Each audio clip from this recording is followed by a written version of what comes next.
والسلام عليك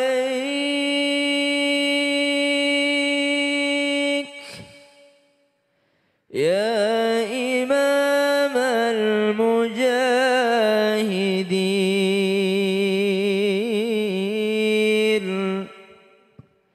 يا رسول الله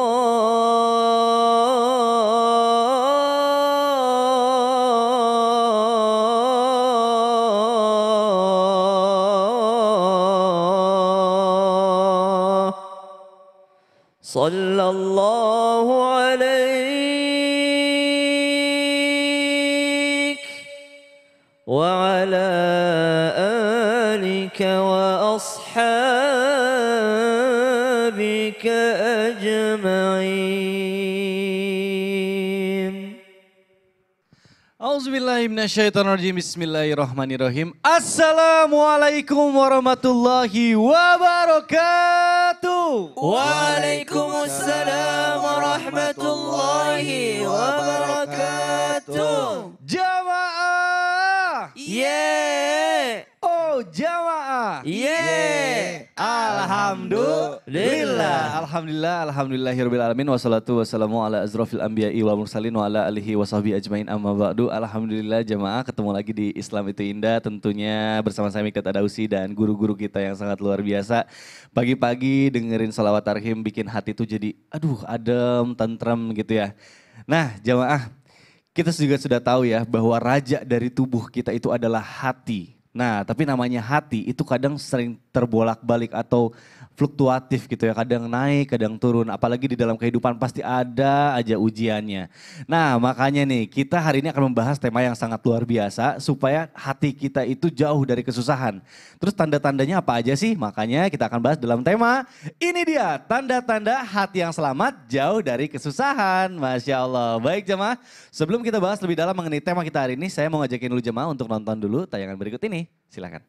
فاستوى وهو بالأفق الأعلى ثم دنا فتدلى فكان قاب قوسين أو أدنى فأوحى إلى عبده ما أوحى ما كذب الفؤاد ما رأى أفتمارونه على ما يرى ولقد رآه نزلة أخرى.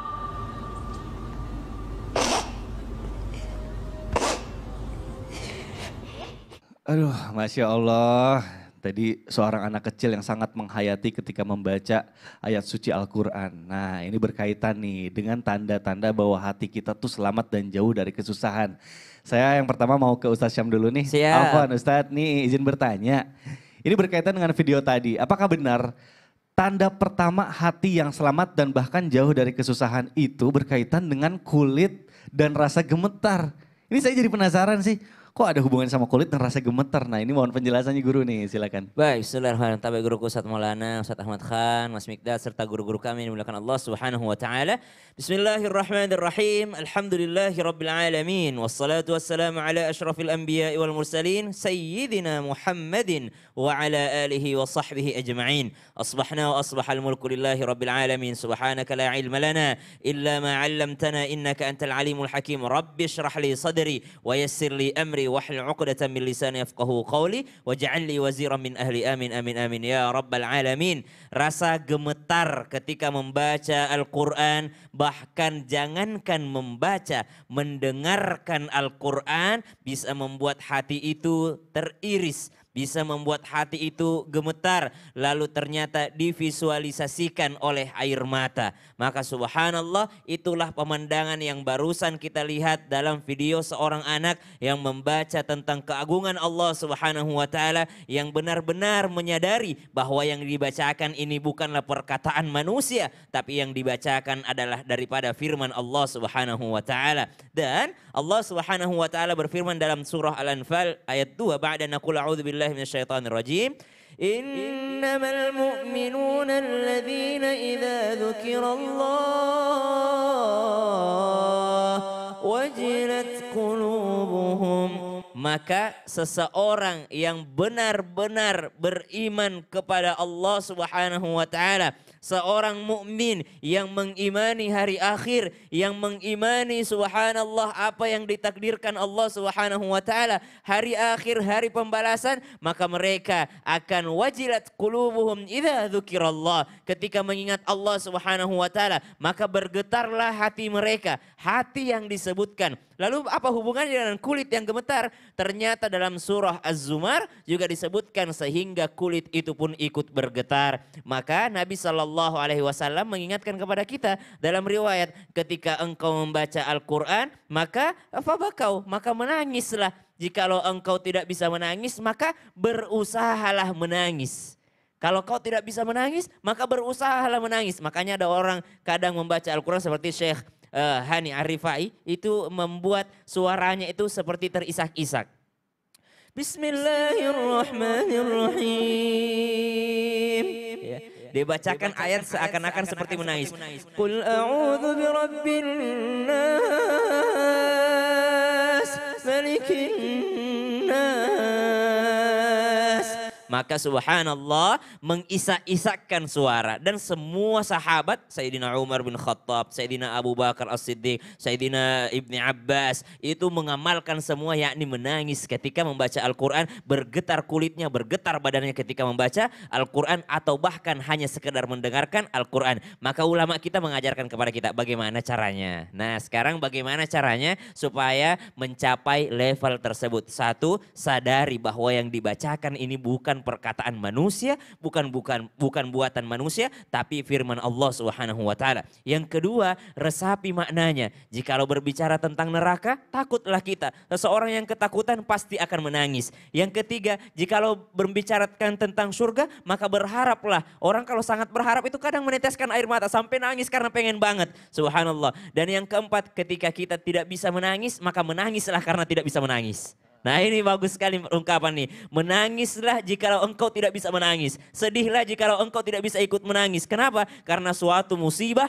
ketika seseorang tidak bisa bergetar hatinya, tidak bisa bergetar kulitnya ketika membacakan Al-Quran, ketika mengingat Allah Subhanahu wa taala. Orang-orang dari Yaman datang kepada Sayyidina Abu Bakar As-Siddiq, wahai Khalifah, kami ketika membaca Al-Quran bergetar kulit kami, apakah ini normal? Maka Sayyidina Abu Bakar As-Siddiq mengatakan, kami pun juga demikian. Kami pun juga demikian. Ketika membaca Al-Quran, ketika mendengarkan Al-Quran, atau ketika hati sedang tersambung dengan Allah Subhanahu wa taala, ada respon daripada tubuh, termasuk diantaranya tubuh yang bergetar. Kenapa? Karena hatinya sedang khusyuk mengingat Allah Subhanahu wa taala. Wa ala rabbihim yatawakkalun. Dan kepada Rabb mereka lah mereka bertawakal. Mereka menyandarkan semuanya kepada Allah Subhanahu wa taala. Maka ketika kita membaca Al-Quran, sadari bahwa ini adalah firman Allah dan butuh persiapan ketika membaca Al-Quran supaya ngerti maknanya, sedikit-sedikit belajar terjemahannya. Wallahu taala. Aduh, Masya Allah. Terima kasih Ustadz Maulana penjelasannya. Ustadz Maulana. Karena saya mau ke Ustadz Maulana nih. Jadi langsung kepikiran cepet banget skipnya. Ustadz Syam luar biasa tausiahnya. Apa karena PHC nih? Mungkin sekarang tumben nih Ustadz Syam PHC berubah. Saya ini suka klasik ya. Pakai peci gini. Cocok kalau menurut saya nih. Ganteng banget. Iya. Ya Allah, amin. Iya ya. Aduh luar biasa, ini pasti disuruh sama kajian ya. Ya kayaknya ya. Enggak Ustaz, karena Islam itu indah 11 tahun. Waduh, Masya Iya Allah, dong. luar biasa. Baik, tadi kita sudah membahas yang pertama nih mengenai hati yang selamat dan jauh dari kesusahan. Nah selanjutnya saya mau ke Ustadz Maulana nih. Iya, apa? Afwan Guru ingin bertanya nih. Ini katanya yang selanjutnya tanda bahwa hati kita itu selamat dan jauh dari kesusahan. Itu katanya susah banget dilakukan karena adanya yang namanya gengsi. Terus juga ego yang tinggi. Nah ini saya jadi penasaran apa nih yang selanjutnya nih Ustadz Maulana. Mohon penjelasannya Guru, silakan. Izin guru kita Ustaz Ahmad Khan. Ustaz Sam. Bismillahirrahmanirrahim. Jamaah. Yeay. Oh jamaah. Yeay. Alhamdulillah. Mau hatinya selamat? Mau. Mau hatinya tenang? Mau. Terima kebenaran. Tapi bukan hanya menerima kebenaran, tapi lakukan kebenaran itu. Tunduk dalam menghadapinya. Mohon maaf ketika ada orang tidak menerima kebenaran, sungguh dia sombong. Ketika orang tidak mau menjalankan kebenaran, sungguh dia fasik. Maka dengarkanlah kebenaran itu dengan saksama. Maka mohon maaf. Oh, sami'na wa ata'na. Dengar, laksanakan. Kenapa kita harus melaksanakan? Inilah deritan kita, tahapan kita dari muslim, mukmin, muttaqin, mukhlis, istiqomah. Maka dengarkan dengan jelas. Jangan salah paham. Jangan dipotong-potong. Meskipun kebenaran kalau dipotong-potong itu bahaya. Fawailul lil musallin, celakalah orang salat. Kalau dipotong berarti orang salat celaka dong. Jangan dipotong, dilengkapi. Kalau perlu diteliti dengan baik, mendengarkan dengan jelas, kemudian meyakini kebenarannya. Dan dari sumber mana informasi itu, bagaimana? Makanya sosok yang namanya murid, sosok yang baru belajar, sosok yang baru hijrah, sosok yang mau mendalami agama harus punya guru. Maka ini bentuk pembelajaran. Maka siapa yang belajar agama tanpa guru, maka setan gurunya. Maka menjadi tanggung jawab kita untuk menjalankan agama ini, secara kafah, secara sempurna, secara baik. Makanya terima kasih banyak kepada guru-guru kita, terutama jamaah Islami Tinda yang senantiasa mendengarkan kajian tiap hari di Trans TV di Islami Tinda jam 5 subuh. Itu bagus karena ini bagian daripada majelis kita. Bagaimana kita bisa mendengarkan informasi kebenaran itu, lantas insya Allah tahap demi tahap kita bisa menjalankan. Makanya Islam itu indah. Islam itu indah, tidak memaksa, tapi menuntun bagaimana mengajarkan, memperkenalkan agama itu. Maka untuk hati jadi tenang, tidak ada susah, bahagia terus, maka terima kebenaran, lalu tunduk pada kebenaran itu sehingga kita mendapatkan keselamatan. Karena ini berkaitan dengan syariat, berkaitan dengan ilmu. Tapi jangan lupa berakhlak dulu, baru berilmu. Dengarkan ilmu, kapan kita laksanakan sesuai dengan tahapannya. Karena tidak langsung hakikat makrifat, harus syariat dulu. Iya, jadi ada tahapannya. Kita tidak mungkin bisa minum jus kalau tidak ada buahnya. Betul, Masya Allah. Dan tidak mungkin ada buah kalau tidak metik. Betul. Bagaimana bisa Ada metik usaha kalau ya? tidak nanam? Harus ada usaha. Harus ada nanam usaha, dulu, harus Masya Allah. belajar. Dan belajar kitab, pelajari dulu kitab Jurmiyah. Kalau sudah aman, lanjut. Masya Allah. Naus Arab dan seterusnya. Ada lagi ilmu mantik, ada lagi ilmu belaga. Jadi tidak langsung baca Quran langsung. Karena ada tahapannya. Quran pun dibaca, dipahami, diamalkan, dicintai. Aduh, Masya Allah. Ustaz Ahmad Khan apa nih? Saya pengen bertanya nih. Ini tanda hati yang selamat dan jauh dari kesusahan yang selanjutnya. Ini katanya susah banget karena membuat orang itu banyak yang putus asa untuk meraih dan melakukan ini. Nah ini kenapa sih Ustadz? Kenapa jadi banyak yang putus asa nih? Saya pengen tahu Ustadz. Mohon penjelasannya guru, silakan. Bismillah, walhamdulillah, wassalatu wassalamu ala rasulillah. Sayyiduna Muhammad ibn Abdullah wa ala alihi wa sahbihi wa man nasarahu wa walah. Subhanaka la ilma lana illa ma'alamtana innaka antal alimul hakim. Ya Fatah ya Alim, ya Fatah ya Alim, iftah alaina futuhal arifin, wa fagi'na fid din, wa alimna ta'wil, wa dina ila sawa'i sabil, walhamdulillahi rabbil alamin. Amin, amin ya Allah. Jamaah Islam itu indah yang dirahmati oleh Allah Subhanahu wa Ta'ala. Di antara salah satu tanda hati seseorang dia akan selamat jauh dari kesusahan adalah hati yang selalu senantiasa kembali kepada Allah Subhanahu wa Ta'ala. Maknanya adalah hati yang selalu bertaubat kepada Allah Subhanahu wa Ta'ala. Karena bicara masalah taubat, ini adalah perintah dari Allah Subhanahu wa Ta'ala. Tubu ilallahi jami'an la'alakum tuflihun. Bertobatlah kalian kepada Allah Subhanahu wa Ta'ala karena sesungguhnya kalian akan mendapatkan keuntungan, kebahagiaan ketika kalian bertobat kepada Allah Subhanahu wa Ta'ala. Dan taubat ini adalah sesuatu yang sangat sulit sekali dilakukan karena manusia dibisiki oleh syaitan untuk menunda-nunda taubat. Syaitan membisikkan manusia bahwasanya manusia itu akan panjang umurnya. Nanti aja deh tobatnya. Kalau udah tua, mumpung masih muda, puas-puasin dulu mau ngerjain apa aja. Na'udzubillah min dzalik. Hati-hati dengan bisikan syaitan yang seperti ini. Kenapa? Karena mereka menginginkan kita untuk tidak bertobat kepada Allah Subhanahu wa taala. Dan jangan pernah ragu untuk bertobat kepada Allah. Jangan pernah putus asa dari rahmatnya Allah Subhanahu wa taala. Karena innallaha yuhibbut tawabina wa yuhibbul mutatahhirin. Selain Allah cinta kepada orang yang suka mensucikan diri, Allah Subhanahu wa taala juga suka dan cinta terhadap orang yang selalu bertobat kembali kepada Allah Subhanahu wa taala. Dan ketahuilah di dalam satu hadis baginda Rasul Nabi Muhammad SAW beliau mengatakan, Allahu afra bitaubati abdih.